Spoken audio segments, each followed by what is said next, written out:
الحمد لله الذي أبدع الأفلاك والأرضين والصلاة والسلام على من كان نبيا وآدم بين الماء والطين ونشهد أن لا إله إلا الله وحده لا شريك له ونشهد أن سيدنا ونبينا ومولانا محمدا عبده ورسوله أما بعد فأعوذ بالله من الشيطان الرجيم بسم الله الرحمن الرحيم أولئك كتب في قلوبهم الإيمان وأيدهم بروح منه صدق الله العظيم وصدق رسوله النبي الأمين المختار الكريم ونحن على ذلك لمن الشاهدين والشاكرين والحمد لله رب العالمين الصلاة والسلام عليك يا رسول الله الصلاة والسلام عليك يا حبيب الله الصلاة والسلام عليك يا نبي الله وعلى آلك وأصحابك يا نور الله صلی اللہ تعالی علیہ وسلم۔ محترم سامعین، جیسے کہ آپ اس چیز کو بخوبی جانتے ہیں کہ ہمارے اور آپ کے یہاں پر جمع ہونے کا مقصد کیا ہے۔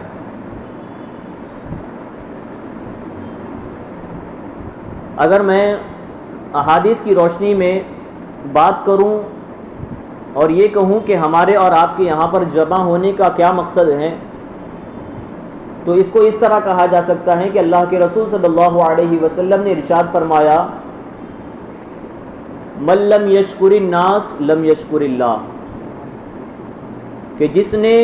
لوگوں کے کیے ہوئے احسانات کی شکر گزاری نہ کی، جس میں یہ مادہ نہیں ہے کہ وہ لوگوں سے ملنے والے انعامات اور احسانات کی شکر گزاری کر سکے، تو اس میں یہ مادہ بھی نہیں ہوگا کہ وہ اللہ رب العزت کی جانب سے عطا ہونے والی نعمتوں کا اللہ رب العزت کی بارگاہ میں شکر ادا کریں۔ تو آپ جانتے ہیں کہ اگر ہمیں ایک دنیا دار سیدھا سادھا ایک عام سا آدمی اگر 2 روپے کی چائے بھی پلا دیں تو ہم اسے شکریہ کا لفظ کہہ دیتے ہیں۔ تو آج جس نشست میں ہم نے جمع ہونے کا تہیہ کیا ہے، جس نشست میں آج ہم لوگ جمع ہوئے ہیں، یہ اس عظیم ذات گرامی کی شکر گزاری اور ان کی بارگاہ میں خراج عقیدت پیش کرنے کی غرض سے جمع ہوئے ہیں، جنہوں نے بلا شبہ بالیقین اپنے کارناموں کے ذریعے، اپنے تجریدی کارناموں کے ذریعے 2-3 نہیں بلکہ سینکڑوں بھی نہیں بلکہ کروڑوں مسلمانوں کے ایمان کے تحفظ کا سامان کر گئے ہیں۔ اعلیٰ حضرت امام اہل سنت مجدد دین و ملت الشاہ امام محمد رضا خان فاضل بریلوی علیہ رحمت و رضوان کی ذات بابرکت کو آج خواص تو خواص عوام کے بچے اس طور پر جانتے ہیں کہ اعلیٰ حضرت امام اہل سنت رضی اللہ تعالیٰ عنہ مسلک اہل سنت والجماعت کی ایک پہچان کے طور پر بن گئے ہیں۔ میں ایک چیز واقعات سے قطع نظر، یعنی واقعات تو آپ کو بہت سارے معلوم ہوں گے اعلیٰ حضرت علی رحمت و رضوان کے زندگی کے، لیکن میں کچھ ایسی چیزوں کی طرف آپ کا ذہن مبذول کروں گا، چند ایسے اعتراضات کہ جو اعلیٰ حضرت امام اہل سنت رضی اللہ تعالیٰ عنہ کے حوالے سے لوگوں میں مشہور ہیں۔ اس میں سے ایک بہت ہی بڑا اعتراض اور لوگوں کے دلوں میں، لوگوں کے ذہنوں میں جو خلجان پایا جاتا ہے وہ یہ ہے کہ مسلک تو 4 ہیں، حضرت امام اعظم ابو حنیفہ رضی اللہ تعالیٰ عنہ پہلے امام، حضرت مالک بن انس رضی اللہ تعالیٰ عنہ دوسرے امام،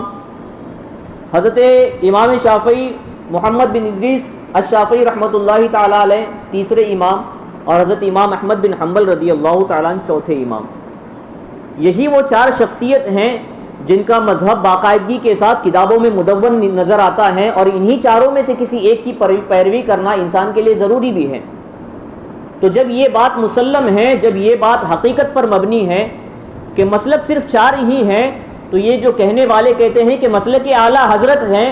ہم جو ہیں مسلک اہل اعلیٰ حضرت کے ماننے والے ہیں، تو اب اس کا جواب کیا دیا جائے کہ کیا مسلک اعلیٰ حضرت رضی اللہ تعالیٰ نے یہ پانچواں ایک مسلک ہے، یا پھر اس کا مطلب کیا ہے، اس کا معنی کیا ہے؟ ایک عام سیدھا سادہ مسلمان جو ہوتا ہے وہ اس جملے سے مرعوب ہو جاتا ہے اور اپنے دل میں جو ہے سوچنے لگتا ہے کہ واقعی مسلک تو چار ہی ہیں، آخر ایسی کون سی بات ہے کہ اعلیٰ حضرت امام اہل سنت رضی اللہ تعالیٰ عنہ کے مسلک کو مسلک اعلیٰ حضرت کہا جاتا ہے؟ کیا یہ مسلک چاروں مسلک کے مخالف الگ ایک پانچواں مسلک بنا ہے؟ تو اے عزیزان گرامی، آپ یہ اس چیز کو سنتے چلیں کہ ہر دور میں جو ہے نبی پاک صلی اللہ علیہ وسلم نے جو حدیث فرمائی ہے، نبی پاک صلی اللہ علیہ وسلم نے ارشاد فرمایا کہ بنی اسرائیل 72 فرقوں میں تقسیم ہونے والی ہیں اور میری امت محمدیہ 73 فرقوں میں تقسیم ہوگی، تمام کے تمام ایک جماعت کے علاوہ تمام کے تمام جہنمی ہوں گے۔ وہ ایک ناجی جماعت کون سی ہے؟ تو نبی پاک صلی اللہ علیہ وسلم نے ارشاد فرمایا تھا ما انا علیہ و اصحابی، وہ جماعت جو میرے اور میرے صحابہ کے بتائے ہوئے طریقے پر ہوگی وہ جنت کی حقدار جماعت ہوگی، اور جو میرے اور میرے صحابہ کے خلاف راستہ اپنائیں گے وہ اگرچہ 72 فرقے کیوں نہ ہو، اگرچہ ان کی تعداد 72 کی مقدار میں کیوں نہ ہو، لیکن وہ سب کے سب جہنم کے مستحق ہوں۔ اب دیکھیں جب ایسا زمانہ آئے گا کہ ہر کوئی خود کو یہ کہے کہ ہم نبی کے ماننے والے ہیں، ہم صحابہ کے بتائے ہوئے طریقے پر چلنے والے ہیں، آخر کیسے فیصلہ کیا جائے؟ ہر کوئی یہ دعویٰ کرتا ہے کہ ہم نبی اور اصحاب کے بتائے ہوئے طریقے پر چلنے والے ہیں۔ زمانہ گزرتا گیا، حضرت امام زین العابدین رضی اللہ تعالیٰ عنہ کا زمانہ آیا، ان سے پوچھا گیا کہ اہل سنت والجماعت کی نشانی کیا ہے؟ اتنے لوگ موجود ہیں، ہر کوئی جو ہے اپنے اپنے مسلک کے گیت گا رہا ہے، ہر کوئی اپنے اپنے عقائد کا پروپیگنڈا جو ہے لیے ہوئے بازار میں پھر رہا ہے۔ ایسی صورت میں حضرت امام زین العابدین رضی اللہ تعالیٰ عنہ سے پوچھا کہ اے امام زین العابدین،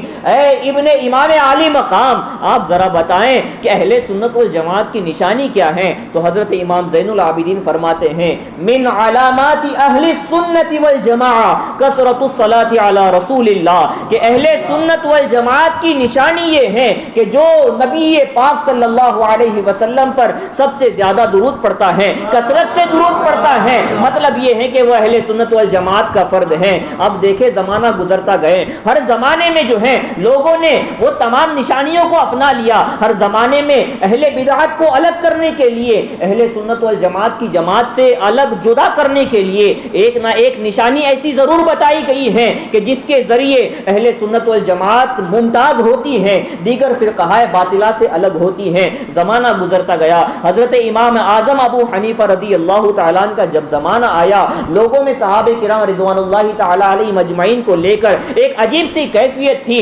لوگ حضرت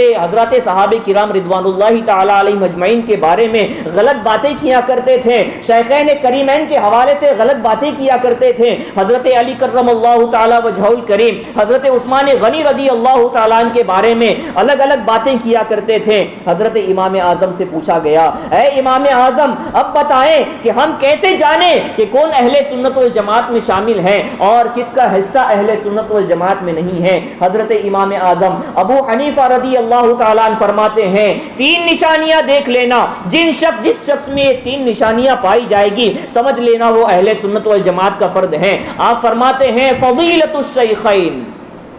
جو شخص حضرت ابو بکر صدیق رضی اللہ تعالیٰ عنہ اور حضرت عمر فاروق رضی اللہ تعالیٰ عنہ کو تمام صحابہ پر فوقیت دے، تمام صحابہ سے افضل جانے، سمجھ لو وہ اہل سنت والجماعت کا فرد ہے۔ حب الختنین، جو میرے دونوں دامادوں کو محبت کی نگاہوں سے دیکھیں، ان کی محبت اپنے دلوں میں بسائے رکھیں، تو سمجھ لینا جس نے حضرت عثمان غنی اور حضرت علی رضی اللہ تعالیٰ عنہ کی محبت کو اپنے دل میں جگہ دیا وہ اہل سنت والجماعت کا فرد ہیں۔ پھر فرماتے ہیں والمسح علی الخفین، کہ خف پر مسح کرنا، موزوں پر مسح کرنا، یہ ایک فقہی مسئلہ ہے۔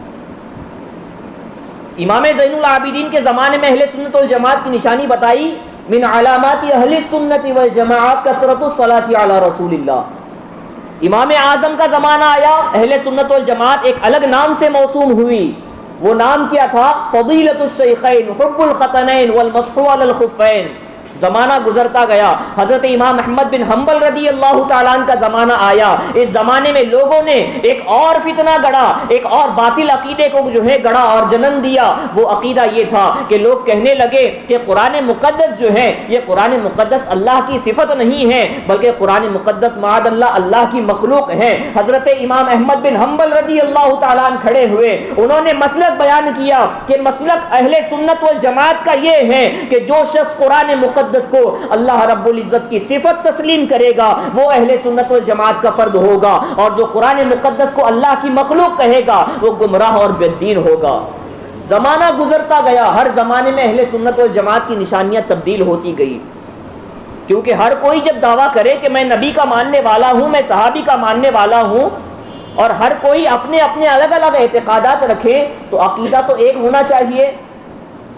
چار اماموں میں جو اختلاف ہیں وہ فروعی مسائل میں اختلاف ہیں، جو مسائل نص قطعی سے ثابت ہیں اور جن مسائل میں اجتہاد کی گنجائش نہیں ہے ان مسائل میں چاروں اماموں کا اختلاف نہیں ہے۔ اماموں کا جو اختلاف ہے وہ محض فروعیات میں ہے، مثلا اس چیز میں کسی کا اختلاف نہیں کہ ظہر کی نماز 4 رکعت ہیں یا 3 رکعت ہے، چاروں مسلک میں ظہر کی نماز فرض نماز 4 رکعت ہے، عصر کی 4 رکعت ہے، مغرب کی 3 ہے، عشاء کی 4 ہے، فجر کی 2 ہے، اس میں اختلاف نہیں ہے۔ اختلاف کس میں ہے؟ امام کے پیچھے سورہ فاتحہ پڑھنا ہے یا نہیں ہے، حنفیوں کو نہیں پڑھنا ہے، شافعیوں کو پڑھنا ہے، یہ اختلافی فروعی مسئلہ ہے، اس میں اجتہاد کا دخل ہے، اس میں اجتہاد کی گنجائش ہے۔ یہاں پر اختلاف ہونا یہ در حقیقت امت کے خسارے کے لیے نہیں ہے، ایسے اختلاف کو تو نبی پاک نے فرمایا اختلاف امتی رحمت،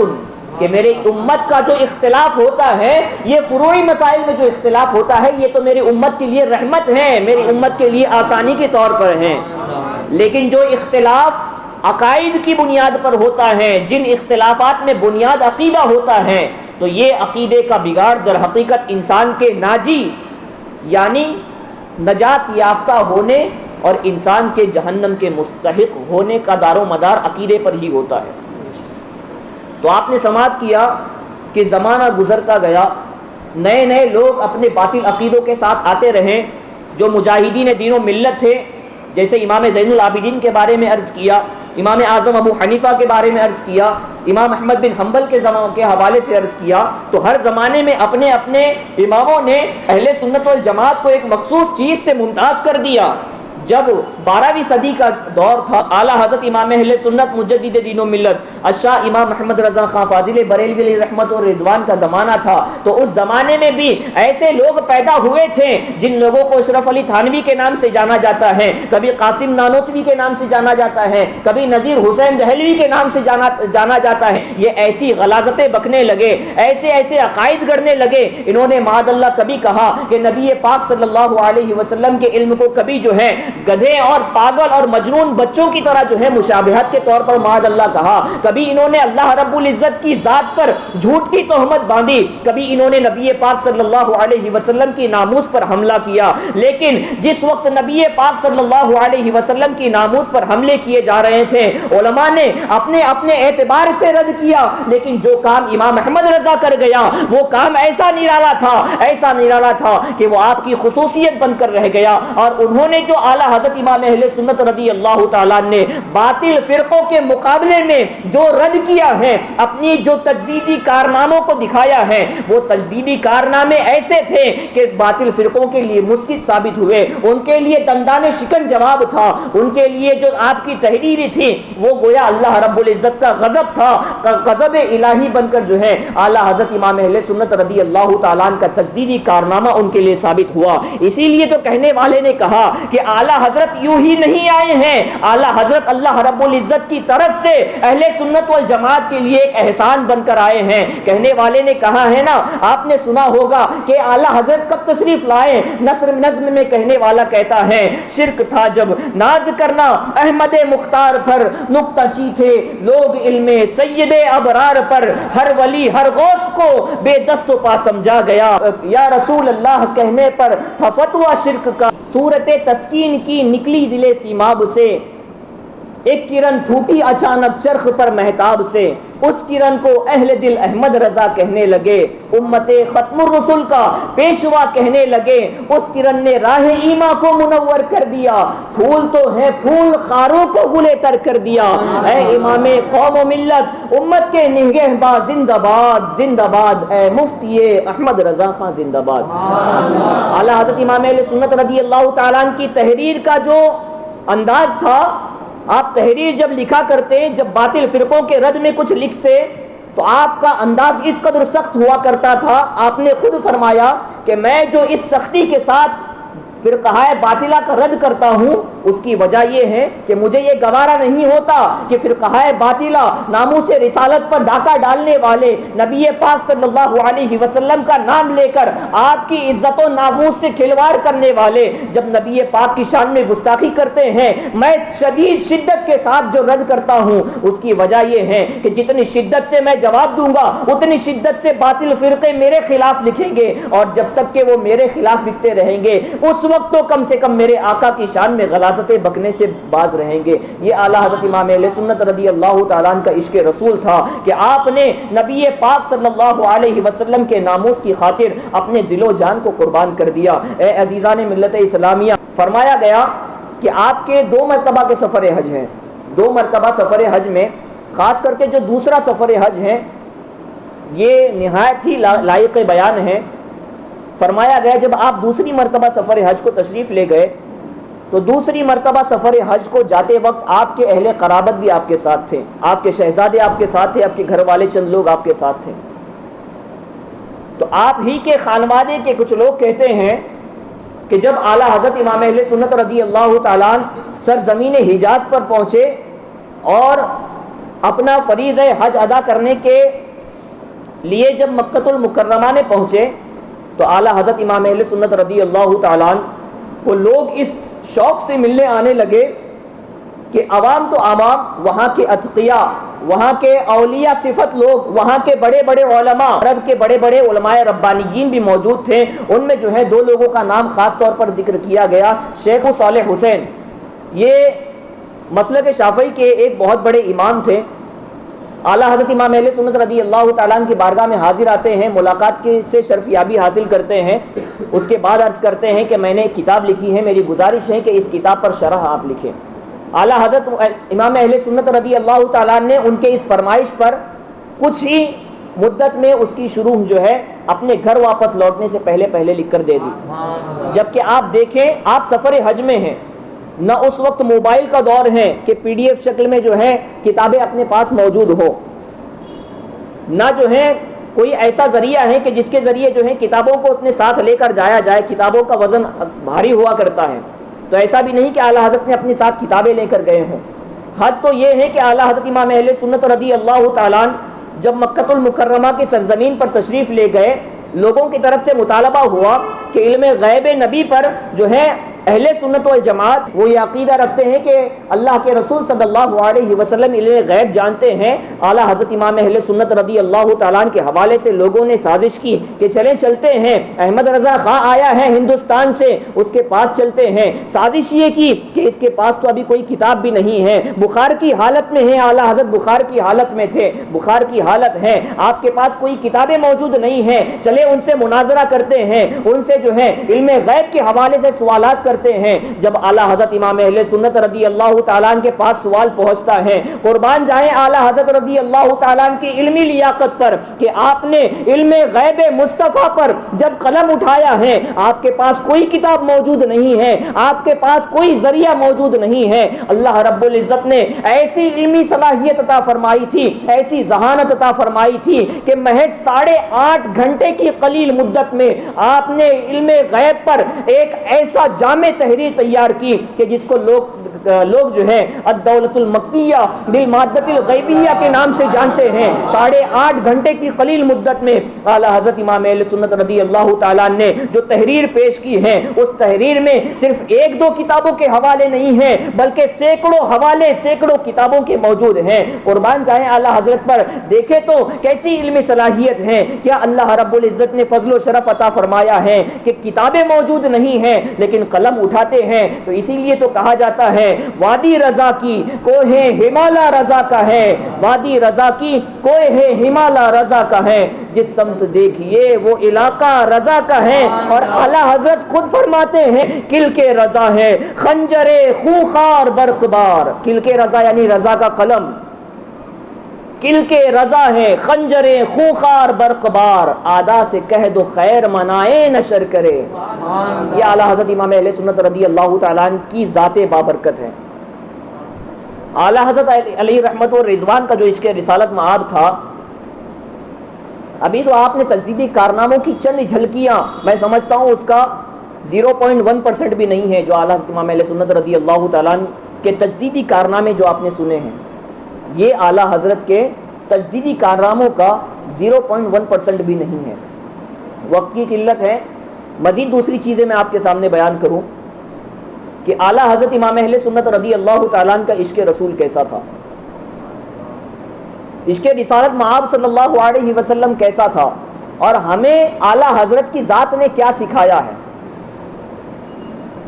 اعلیٰ حضرت امام اہل سنت رضی اللہ تعالیٰ عنہ ہی کی ذات بابرکت ہیں کہ جن کے حوالے سے کہا جاتا ہے نبی پاک صلی اللہ علیہ وسلم پر درود پڑھتے وقت ہم نے سمجھا نہ تھا آپ کا مرتبہ۔ نبی پاک صلی اللہ علیہ وسلم کا مقام و مرتبہ کیا ہے یہ ہم نے کما حقہ نہیں جانا تھا، ہم نہیں جانتے تھے کہ اللہ رب العزت کی بارگاہ میں نبی کا کیا مقام و مرتبہ ہے۔ جو آج نبی کی محبت ہمارے دلوں میں ایک شمع کی طرح جل رہی ہے، روشن ہے، یہ اعلیٰ حضرت امام اہل سنت رضی اللہ تعالیٰ عنہ کا صدقہ ہے۔ فرمایا گیا ہم نے سمجھانا تھا آپ کا مرتبہ، ایک ولی نے مگر ہم کو سمجھا دیا، سرمہ عشق آنکھوں میں پہنا دیا، ڈال دی قلب میں عظمت مصطفیٰ سیدی اعلیٰ حضرت پہ لاکھوں سلام۔ تو اعلیٰ حضرت امام اہل سنت رضی اللہ تعالیٰ عنہ کا عشق رسالت معاب صلی اللہ علیہ وسلم کیسا تھا؟ آپ نے یہ واقعہ سنا ہوگا، بڑا ہی مشہور و معروف واقعہ ہے۔ ریاست ایک نان پارا نام کی تھی، اس کا ایک نواب تھا۔ اس نواب کے شان میں، اس نواب کے حق میں کئی شعراء نے کچھ قصیدے لکھے۔ اعلیٰ حضرت امام اہل سنت رضی اللہ تعالیٰ عنہ سے عرض کیا گیا کہ حضرت اس فلاں نواب کے حق میں بہت شعراء نے قصیدے لکھے ہیں، میری آپ سے گزارش ہے کہ آپ بھی جو ہے نواب کے حق میں کوئی قصیدہ لکھیں۔ اعلیٰ حضرت امام اہل سنت رضی اللہ تعالیٰ عنہ کے بارے میں فرمایا گیا کہ جس وقت بندہ آپ کی بارگاہ میں یہ چیز عرض کرنے کے لیے آتا ہے، اس وقت اعلیٰ حضرت علیہ رحمت و رضوان بڑے خوش مزاج میں تھے، آپ بڑے خوش نظر آ رہے تھے۔ جب جیسے ہی آپ نے یہ سنا، آپ نے قلم اٹھایا اور برجستہ بدیہی طور پر، فوری طور پر، بغیر سوچے سمجھے ایک جملہ لکھا اور ایک نعت گرامی کو جو ہے لکھنے کا آغاز کیا۔ تو مطلع لکھتے ہیں وہ کمال حسن حضور ہے کہ گمان نفس جہاں نہیں، یہی پھول خار سے دور ہے، یہی شمع ہے کہ دھواں نہیں، پورا لکھتے ہیں۔ اور آخر میں جو نان پارے کا نواب تھا، وہ نان پارے کو، جو نان پارا ہے اس لفظ کو کس طور پر استعمال کرتے ہیں۔ اعلیٰ حضرت امام اہل سنت رضی اللہ تعالیٰ عنہ فرماتے ہیں کرو مدح اہل دول رضا، پڑے اس بلا میں میری بلا، میں گدا ہوں اپنے کریم کا، میرا دین پارے نہ نہیں۔ کیا مطلب؟ اعلیٰ حضرت نے فرمایا کرو مدح اہل دول رضا، کہ میں رضا، نبی کا نوکر، نبی کی بارگاہ میں ایک ادنا سا غلام، نبی کے در پر پلنے والا، کیا نبی کے خزانوں میں کوئی کمی پڑ گئی ہے کہ میں دنیا والوں میں سے جو دولت مند لوگ ہیں، جو سرمایہ دار لوگ ہیں، ان کے تعریف میں قصیدے لکھتے پھروں؟ تو اعلیٰ حضرت فرماتے ہیں کروں مدح اہل دول رضا، میں دولت مندوں کے قصیدے لکھوں؟ پڑے اس بلا میں میری بلا، میں گدا ہوں اپنے کریم کا، میرا دین پارے نہ نہیں۔ میرا دین جو ہے، میرا عشق رسالت یہ روٹی کا ایک ٹکڑا نہیں ہے کہ روٹی کا ٹکڑا حاصل کرنے کے لیے ایک بے غیرت آدمی در در پھرتا ہے۔ میں اپنے آقا کا ایک وفادار غلام ہوں کہ اگر میں تعریف کرتا ہوں تو کسی اہل دول کی نہیں کرتا، بلکہ اپنے آقا کریم کا کرتا ہوں، جس کے در سے نہ صرف میں پلتا ہوں بلکہ اللہ کی ساری مخلوق میرے نبی کے در سے پلتی ہے۔ اور یہ صرف لفظی نہیں ہے، یقیناً میرے نبی پاک صلی اللہ علیہ وسلم کے در سے پوری کائنات پلتی ہے۔ اسے تو اللہ رب العزت، اللہ کے رسول صلی اللہ علیہ وسلم نے ارشاد حدیث میں فرمایا ہے، کیا فرمایا؟ کہ اللہ رب العزت عطا کرنے والا ہے، اللہ رب العزت عطا کرنے والا ہے اور میں محمد صلی اللہ علیہ وسلم تقسیم کرنے والا ہوں. حدیث ہے. تو جتنے عالم اللہ نے پیدا فرمائے یہ حقیقت میں پل رہے ہیں نبی پاک صلی اللہ علیہ وسلم کا صدقہ کھا رہے ہیں. اسی لیے اعلیٰ حضرت امام اہل سنت رضی اللہ تعالیٰ نے اسی حدیث کو اس طور پر فرمایا. کیا فرماتے ہیں؟ بخدا خدا کا یہی ہے در، نہیں اور کوئی مفر مقر، جو وہاں سے ہو یہی آ کے ہو، جو یہاں نہیں وہ وہاں نہیں. یعنی اگر آپ اللہ رب العزت کی نعمتوں کو حاصل کرنا چاہتے ہیں تو یہ نعمتوں کو حاصل کرنے کا جو در اللہ رب العزت نے مخصوص کیا ہے وہ خانہ کعبہ نہیں ہے، بلکہ اللہ رب العزت نے اپنے حبیب پاک کے در کو اپنی نعمتوں کے حصول کا مرکز بنایا ہے. تو نبی پاک صلی اللہ علیہ وسلم کی ذات بابرکت آپ کا دربار جو ہے یہ صرف نعمتوں کو ہی نہیں عطا فرماتا. اللہ فرماتا ہے اگر گناہ بھی کیے ہو تو میرے نبی کی بارگاہ میں جاؤ اور میرے نبی کی بارگاہ سے اپنے گناہوں کو دھل کر صاف شفاف گھر پر لوٹو. اللہ رب العزت فرماتا ہے وَلَوْ أَنَّهُمْ إِذْ ظَلَمُوا أَنفُسَهُمْ جَاءُوكَ فَاسْتَغْفَرُوا اللَّهَ وَاسْتَغْفَرَ لَهُمُ الرَّسُولُ لَوَجَدُوا اللَّهَ تَوَّابًا رَحِيمًا. اگر تم نے اپنی جانوں پر ظلم کر لیا ہے، گناہ اتنے بڑھ گئے ہیں کہ تمہاری جانوں پر تم نے خود ظلم کر لیا، نبی کی بارگاہ میں آؤ. جاؤ کا فرمایا، نبی کی بارگاہ میں آؤ، آپ اللہ کی بارگاہ میں استغفار کرو، نبی سے گزارش کرے تمہارے لیے مغفرت کی دعا کریں. اللہ رب العزت فرماتا ہے لَوَجَدُ اللَّهَ تَوَّابًا رَحِيمًا. میں تمہیں پروانہ دیتا ہوں کہ تمہیں توبہ بھی قبول کی جائے گی اور تمہیں جو ہے رحمت کے دروازے بھی کھول دیے جائیں گے. اعلیٰ حضرت امام اہل سنت رضی اللہ تعالیٰ عنہ کے فضائل بیان کرنے کے لیے وقت کافی چاہیے. اعلیٰ حضرت کی جو تعلیم کا ماحصل ہے، پورا آپ کی زندگی کا ماحصل جو آپ نے بیان فرمایا، وہ شعر میں آپ کے سامنے بیان کروں اور اسی شعر کے ذریعے آپ جانیں کہ اعلیٰ حضرت امام اہل سنت رضی اللہ تعالیٰ عنہ کی زندگی کا مکمل ماحصل کیا تھا. اعلیٰ حضرت امام اہل سنت مجدد دین و ملت الشاہ امام محمد رضا خان فاضل بریلوی علیہ رحمت و رضوان ارشاد فرماتے ہیں کرو تیرے نام پہ جا فدا. آپ کی زندگی کا ماحصل کروں تیرے نام پہ جا فدا، نہ بس ایک جا دو جہاں فدا، دو جہاں سے بھی نہیں جی بھرا، کروں کیا کروں جہاں نہیں. مطلب کیا ہے کہ اعلیٰ حضرت امام اہل سنت رضی اللہ تعالیٰ عنہ کے زندگی کا جو حاصل تھا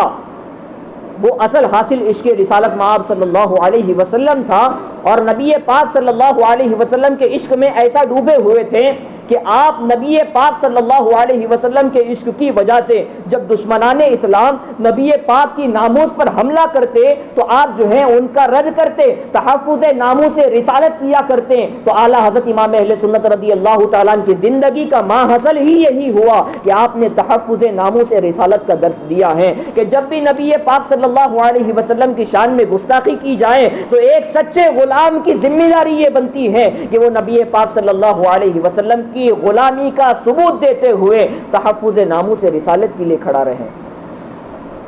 اب ایک آخری چیز میں آپ کے سامنے اعلیٰ حضرت امام اہل سنت رضی اللہ تعالیٰ کا ایک واقعہ بیان کروں اور اس واقعے کے ذریعے آپ یہ اندازہ لگائیں، واقعہ تو شاید آپ نے سنا ہوگا لیکن شریعت کے معاملے میں اعلیٰ حضرت امام اہل سنت رضی اللہ تعالیٰ کس قدر پکے تھے شریعت کی پابندی میں. آپ نے سنا ہوگا جب دوسری مرتبہ حج کے لیے اعلیٰ حضرت امام اہل سنت رضی اللہ تعالیٰ تشریف لے گئے، جب آپ اپنے فریض حج سے فارغ ہونے کے بعد مدینۃ المنورہ پہنچتے ہیں، مدینۃ المنورہ میں پہنچنے کے بعد آپ روضہ اقدس پر حاضر ہوتے ہیں. روضہ اقدس پر حاضر ہوتے ہیں، آپ کے دل میں ایک تمنا تھی کہ کاش نبی پاک صلی اللہ علیہ وسلم کا دیدار میں اپنے ماتھے کی آنکھوں سے کر سکوں، اپنے ماتھے کی آنکھوں سے نبی پاک صلی اللہ علیہ وسلم کا دیدار جلوہ بار میں اپنی آنکھوں کے سامنے دیکھ سکوں. تو نبی پاک صلی اللہ علیہ وسلم کے دیدار کی امید لیے ہوئے اعلیٰ حضرت امام اہل سنت رضی اللہ تعالیٰ روضہ رسول کے پاس جاتے ہیں اور ذکر و دعا میں مشغول ہوتے ہیں، تصور رسول میں مشغول ہوتے ہیں، نبی پاک صلی اللہ علیہ وسلم کا دیدار کی جو ہے خواہش لیے ہوئے بیٹھتے ہیں. ایک دن گزر جاتا ہے، اعلیٰ حضرت امام اہل سنت رضی اللہ تعالیٰ ایک کلام کا ایک پہلا مصرع لکھتے ہیں، وہ سوئے لال آزار پھرتے ہیں تیرے دن اے بہار پھرتے ہیں. آپ کوشش کرتے ہیں, حضور نبی پاک صلی اللہ علیہ وسلم کا دیدار نہیں ہوتا ہے, اپنے قیام گاہ پر آتے ہیں, دوبارہ جاتے ہیں, جب دوبارہ کوشش کرتے ہیں, کئی کوشش کرنے کے بعد نبی پاک صلی اللہ علیہ وسلم کا دیدار حاصل نہیں ہوتا ہے. آخر میں آپ اس کلام کے آخر کے مقطع کو لکھتے ہیں. آخر کا جو مقطع آپ نے فرمایا وہ مقطع ایسا پرزور تھا, ایسا پرمعنی مقطع تھا کہ اعلیٰ حضرت امام اہل سنت رضی اللہ تعالیٰ نے اس مقطع میں جو الفاظ کی کڑی باندھی ہے, جو الفاظ کا سلسلہ باندھا ہے, فرماتے ہیں کوئی کیوں پوچھے تیری بات رضا. نبی پاک صلی اللہ علیہ وسلم کی بارگاہ سے عقیدت کیسے ہے دیکھے. ایک وقت کا امام ہے لیکن اپنے لیے نبی کی بارگاہ میں کن الفاظ کے ذریعے کہہ رہا ہے. وقت کا امام جو مجدد دین و ملت ہیں, ایسے امام جن کے حوالے سے اللہ کے رسول صلی اللہ علیہ وسلم نے حدیث میں فرمایا ان اللہ یبعث لهذه الامه على راس كل 100 سنه من يجدد لها دینها, کہ ایسی شخصیتوں کو اللہ رب العزت ہر مرتبہ نہیں بھیجتا بلکہ 100 سال کے بعد ایک مرتبہ بھیجتا ہے. یہ وہ شخصیت ہے جو امام اہل سنت ہے, جس نے اہل بدعت کے قلعے کما کیے ہیں. وہ اعلیٰ حضرت امام اہل سنت رضی اللہ تعالیٰ جب نبی پاک کی بارگاہ میں حاضر آتے ہیں, عاجزی کا انداز دیکھیں. جب نبی پاک کا دیدار نصیب نہیں ہوتا ہے, تڑپ کر کہتے ہیں کوئی کیوں پوچھے تیری بات رضا, تجھ سے کتے ہزار پھرتے ہیں. اے رضا تیری کیا اوقات ہے, کون سا خاص آدمی ہے کہ تو اتنا بڑا جو ہے نبی سے مطالبہ کرتا ہے, اپنی ماتھے کی آنکھوں سے نبی پاک کے دیدار کا جو مطالبہ کرتا ہے. تو خود کو کیا سمجھتا ہے؟ تجھ جیسے بڑے بڑے علماء, تجھ جیسے بڑے بڑے نوجبا, تجھ جیسے بڑے بڑے اولیاء, تجھ جیسے بڑے بڑے اتقیاء تو ہر دن یہاں پر آتے ہیں. نبی پاک صلی اللہ علیہ وسلم سے تو ایسی کون سی چیز کا مطالبہ کرتا ہے؟ لیکن جیسے ہی اعلیٰ حضرت امام اہل سنت رضی اللہ تعالیٰ نے یہ آخر میں مقطع کہا کہ کوئی کیوں پوچھے تیری بات رضا, تجھ سے کتے ہزار پھرتے ہیں, یقین جائیں اعلیٰ حضرت امام اہل سنت رضی اللہ تعالیٰ کے اس مقطع کہنے کے بعد اللہ کے رسول صلی اللہ علیہ وسلم سامنے جلوہ بار ہوتے ہیں. اعلیٰ حضرت امام اہل سنت رضی اللہ تعالیٰ اپنے ماتھے کی نگاہوں سے نبی پاک صلی اللہ علیہ وسلم کا دیدار اپنے ماتھے کی نگاہوں سے کرتے ہیں. یہاں پر ایک شریعت کی پابندی کیا ہے وہ میں آپ کو دکھانا چاہتا ہوں. نبی کا دیدار تو ہو گیا, آپ دیکھیں آدمی جب کسی سے بے لوث محبت کرتا ہے, اتنی محبت کرتا ہے کہ دیدار کی طرف اس کو بے چین کر دیتی ہے, جب ملاقات ہوتی ہے تو آدمی آپے سے باہر ہو جاتا ہے, اس کے ہوش ٹھکانے پر نہیں رہتے. اور خاص کر کے تمام دنیا کے حسن و جمال ایک طرف, نبی پاک صلی اللہ علیہ وسلم کا حسن و جمال ایک طرف, جب اعلیٰ حضرت کے روبرو نبی پاک صلی اللہ علیہ وسلم کا حسن و جمال آیا ہوگا, آپ اندازہ تو لگائیں حضرت یوسف علیہ السلام کے حسن و جمال کو کیا قرآن میں نہیں پڑھا گیا؟ جب حضرت زلیخا نے لوگوں کے ہاتھوں میں ایک چھری دی اور ایک پھل دیا, جب حضرت یوسف کا جلوہ, جب حضرت یوسف علیہ نبینا علیہ السلام کا حسن لوگوں کے سامنے ظاہر ہوا تو عورتوں نے بجائے اس پھل کو کاٹنے کے اپنی انگلیوں کو کاٹ دیا, اور انگلیوں کے کاٹنے کا شعور تک نہیں ہوا انہیں. لیکن قربان جائیں جو حسن یوسف جو ہے در حقیقت صدقہ میرے نبی کے حسن کا ہے. جب تراپا حسن جو ہے, جو کمال حسن حضور ہیں, وہ حسن جو نبی پاک صلی اللہ علیہ وسلم کا کامل حسن, جن کے حوالے سے حدیث میں فرمایا گیا کہ صحابی کہتے ہیں میں کبھی میں جو ہے کبھی 14ویں کے چاند کو دیکھتا, کبھی نبی کے چہرے کو دیکھتا, کبھی یہاں دیکھتا, کبھی وہاں دیکھتا, کشمکش میں فیصلہ نہیں کر پاتا کہ خوبصورت کون ہے. آخر کہتے ہیں کہ 14ویں کے چاند سے زیادہ اگر کسی کا مکھڑا نظر آتا ہے تو وہ نبی پاک صلی اللہ علیہ وسلم کا چہرہ ہے. اب قربان جائیں دیکھیں وہ چاند سا چہرہ, بلکہ چاند سے تشبیہ دینا بھی گناہ, چاند سے تشبیہ دینا بھی غلط ہے, کہ نبی پاک صلی اللہ علیہ وسلم کا جو حسن ہے اسی حسن کا صدقہ جو ہے یہ 14ویں کے چاند کو ملا ہے. تو ہر حسن نبی پاک کے حسن کا صدقہ بٹور رہا ہے. تو وہ اصل حسن کا ماخذ جب سامنے آیا ہوگا تو اندازہ لگائیں اعلیٰ حضرت امام اہل سنت رضی اللہ تعالیٰ کی کیا کیفیت ہوئی ہوگی. لیکن شریعت کی پاسداری کیسی اعلیٰ حضرت کی, فرماتے ہیں کہ جب نبی پاک صلی اللہ علیہ وسلم کا حسن جو ہے با کمال, وہ حسن جس کے حوالے سے اعلیٰ حضرت فرماتے ہیں وہ کمال حسن حضور ہے کہ گمان نقص جہاں نہیں, یہی پھول خار سے دور ہے, یہی شمع ہے کہ دھواں نہیں. جب یہ حسن سامنے آتا ہے اعلیٰ حضرت کہنے لگتے ہیں پیش نظر ہے نو بہار، سجدے کو دل ہے بے قرار۔ اعلیٰ حضرت کیا فرماتے ہیں؟ آپ دیکھیں شریعت کی پاسداری کیسی ہے، پیش نظر ہے نو بہار، سجدے کو دل ہے بے قرار، روکیے سر کو روکیے، یہی تو امتحان، یہی تو امتحان ہے۔ کیسی شریعت کی پاسداری ہے۔ آپ نے کبھی اندازہ لگایا کہ جو حسن کا خلاصہ ہے، دنیاوی حسن کا جو خلاصہ ہے، اللہ رب العزت نے مخلوق میں حسن کا خلاصہ جن کو بنایا،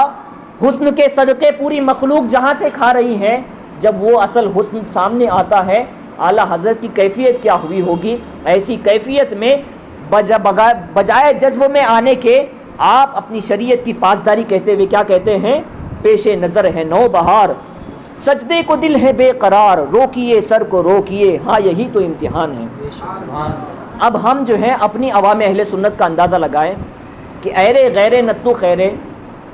جن کو نہ شریعت کی پاسداری ہوتی ہے، نہ جنہیں شریعت کا علم ہوتا ہے، نہ جنہیں وضو غسل طہارت کے مسائل کا علم ہوتا ہے، ایسے ڈھونگی باباؤں کے آگے جا کر جو ہے جھکتے ہیں، وہ اعلیٰ حضرت امام اہل سنت رضی اللہ تعالیٰ عنہ کے اس واقعے سے سبق سیکھیں کہ وقت کا مجدد، وقت کا اتنا بڑا امام، اور کھڑا ہے امام الانبیاء کے سامنے، دیدار کر رہا ہے امام الانبیاء کا، امام الانبیاء کے چہرے انور کی زیارت کر رہا ہے، اور عشق رسالت مآب صلی اللہ علیہ وسلم جن کے زندگی کا پورا خلاصہ ہے، جس کے لیے آپ نے پوری زندگی وقف کر دی تھی، اسی جلوے، اسی ذات گرامی کا جلوہ جو ہے سامنے موجود ہے، لیکن قربان جائے شریعت کی پاسداری اعلیٰ حضرت امام اہل سنت رضی اللہ تعالیٰ نے ایسی کی کہ دل تو کر رہا تھا کہ سجدہ کیا جائے، لیکن اللہ اجازت نہیں دیتا، اللہ کہتا ہے کہ سجدہ ہونا ہے تو صرف اللہ رب العزت کو ہونا ہے۔ بہرحال نبی پاک صلی اللہ علیہ وسلم اللہ کی مخلوق میں سب سے اعلیٰ اور افضل ہیں، لیکن بہرحال سجدہ انہیں نہیں کیا جا سکتا۔ یہ ہے اعلیٰ حضرت امام اہل سنت رضی اللہ تعالیٰ عنہ کا عشق رسالت مآب صلی اللہ علیہ وسلم کے ساتھ ساتھ شریعت کی پاسداری۔ ایک آخری چیز، مصطفیٰ جان رحمت پہ لاکھوں سلام۔ آپ جانتے ہیں مصطفیٰ جان رحمت پہ لاکھوں سلام، چند جگہیں ایسی ہیں درگاہوں کی، چند بارگاہیں اولیاء ایسی ہیں کہ جن اولیاء کی بارگاہ سے یقیناً اہل سنت والجماعت کو بڑی عقیدت ہے، لیکن ان بارگاہوں میں جن لوگوں کا قبضہ ہے وہ یقیناً اہل سنت والجماعت کے ماننے والے، نہ ماننے والے ہیں، نہ اہل سنت والجماعت ان کو مانتی ہے، نہ تسلیم کرتی ہے۔ اکثر رافضیت کے عقیدے کو پالنے والے لوگ ہیں۔ کیا آپ نے کبھی سوچا، خاص کر کے اجمیر معلیٰ میں جو مجاورین ہیں وہ اعلیٰ حضرت امام اہل سنت رضی اللہ تعالیٰ عنہ کے اس سلام کے حوالے سے ایک بورڈ لگایا ہے کہ مصطفیٰ جان رحمت پہ لاکھوں سلام، یہاں پڑھنا سخت منع ہے، اس طرح کا بورڈ ہے، یا پھر اس طرح کا بورڈ ہے صرف یہاں پر یا نبی سلام علیہ کا ہی پڑھی جا سکتی ہے، کوئی دوسرا سلام نہیں پڑھا جا سکتا۔ وجہ کیا ہے کہ اعلیٰ حضرت امام اہل سنت رضی اللہ تعالیٰ عنہ کے اس سلام سے انہیں اتنی تکلیف کیوں ہے؟ حقیقت یہ ہے کہ اس سلام سے انہیں کوئی پریشانی نہیں ہے۔ مصطفیٰ جان رحمت پہ لاکھوں سلام جو سلام ہے، اس سلام سے انہیں کوئی پریشانی نہیں ہے، اصل جو ہے انہیں اعلیٰ حضرت امام اہل سنت رضی اللہ تعالیٰ عنہ کی ذات سے تکلیف ہے کہ انہوں نے ایسے کارنامے انجام دیے ہیں کہ رافضیت کے عقائد کی ایسی دھجیاں بکھیر دی ہیں۔ حضرت ابوبکر صدیق رضی اللہ تعالیٰ عنہ اور حضرت عمر فاروق رضی اللہ تعالیٰ عنہ کی فضیلت پر ایسے دلائل و براہین عطا کیے ہیں، حضرت علی المرتضیٰ رضی اللہ تعالیٰ عنہ کے خلیفہ چہارم ہونے کے حوالے سے ایسے پرزور دلائل پیش کیے ہیں، رافضیوں اور شیعوں کا ایسا پرزور رد کیا ہے کہ قیامت تک کے لیے ان تحریری کاموں کا ان کے پاس کوئی جواب نہیں بنتا ہے۔ آخرکار وہ کہتے یہ ہیں کہ اعلیٰ حضرت کی ذات سے متنفر کرایا جائے۔ آج ان کا سب سے بڑا پروپیگنڈا یہی ہے کہ اعلیٰ حضرت کی شخصیت سے دور کرایا جائے، اعلیٰ حضرت کے بارے میں یہ لوگوں کو باور کرایا جائے کہ یہ کوئی جو ہے عالم دین اور اللہ کے ولی نہیں ہے، بلکہ یہ تو محض ایک شاعر ہیں، یہ تو جو ہے محض ایک اسلامک اسکالر ہیں۔ اس طرح کے الفاظ اعلیٰ حضرت کے بارے میں کہہ کر لوگوں کو آج اعلیٰ حضرت سے جو ہے بدظن کیا جا رہا ہے۔ تو اعلیٰ حضرت سے بدظن کرنے کی سب سے بڑی وجہ ان کی یہی ہے کہ وہ چاہتے ہیں کہ اعلیٰ حضرت کی تعلیمات سے دور ہو جائیں، اعلیٰ حضرت کی تعلیم سے اگر ان کی ذات سے ان کو یوں متنفر کر دیا جائے کہ اگر اعلیٰ حضرت کی ذات سے یہ متنفر ہو جاتے ہیں تو اعلیٰ حضرت کی تعلیمات جو ہے یوں ہی چھوٹ جائے گی، اور یہ جو ہے اپنے پروپیگنڈے میں اور اپنے مقصد میں کامیاب ہوتے نظر آئیں گے۔ آپ جو ہیں اپنے بچوں کے حوالے سے اس چیز کو غور و فکر کریں، اپنے علاقے کے حوالے سے یہ جو ہے ذمہ داری اپنے اوپر ٹھان کر رکھیں، اپنے حوالے سے اس چیز کو جانیں اور ذمہ داری کا احساس لیں کہ اعلیٰ حضرت امام اہل سنت رضی اللہ تعالیٰ یقیناً وہ نشانی ہے کہ جو نشانی حضرت امام زین العابدین رضی اللہ تعالیٰ کے زمانے میں من علامات اہل سنت والجماعہ کثرت الصلاۃ علی رسول اللہ کہا گیا تھا، جس نشانی کو اہل سنت والجماعت کی جس نشانی کو حضرت امام اعظم ابو حنیفہ رضی اللہ تعالیٰ کے زمانے میں فضیلت الشیخین حب الختنین والمسح علی الخفین کہا گیا تھا، حضرت امام احمد بن حنبل کے زمانے میں قرآن کے صفت الہی ہونے کو جو اہل سنت کی نشانی قرار دی گئی تھی، یقیناً آج اہل سنت والجماعت کی نشانی اگر کوئی ہے تو وہ اعلیٰ حضرت کی ذات ہے۔ اعلیٰ حضرت امام اہل سنت رضی اللہ تعالیٰ کی نشانی کی ذات جو ہے وہ ذات بابرکت ہے کہ اگر ان کا نام لینے کے بعد کسی کا چہرہ کھل جاتا ہے، کسی کا چہرہ کھل جاتا ہے، سمجھ لینا وہ اہل سنت والجماعت کا فرد ہے۔ لیکن اگر اعلیٰ حضرت کا ذکر آنے کے بعد، اعلیٰ حضرت کا دن آنے کے بعد، یوم رضا آنے کے بعد اگر چہرے پر جھریاں آ جاتی ہیں، سمجھ لے اس میں کچھ نہ کچھ منافقت کا ذرہ پایا جاتا ہے، یہ کہیں نہ کہیں اہل سنت والجماعت سے پھرا ہوا نظر آتا ہے۔ اے عزیزان ملت اسلامیہ، میری آپ سے گزارش یہی ہے کہ اعلیٰ حضرت امام اہل سنت رضی اللہ تعالیٰ کا جو مشن تھا، جس کو حضور تاج الشریعہ نے فرمایا زندگی یہ نہیں ہے کسی کے لیے، زندگی یہ نہیں ہے کسی کے لیے، زندگی ہے نبی کی، نبی کے لیے، نہ سمجھ مرتے ہیں زندگی کے لیے، جینا مرنا ہے سب کچھ نبی کے لیے۔ وما علینا الا البلاغ۔ السلام علیکم ورحمۃ اللہ وبرکاتہ۔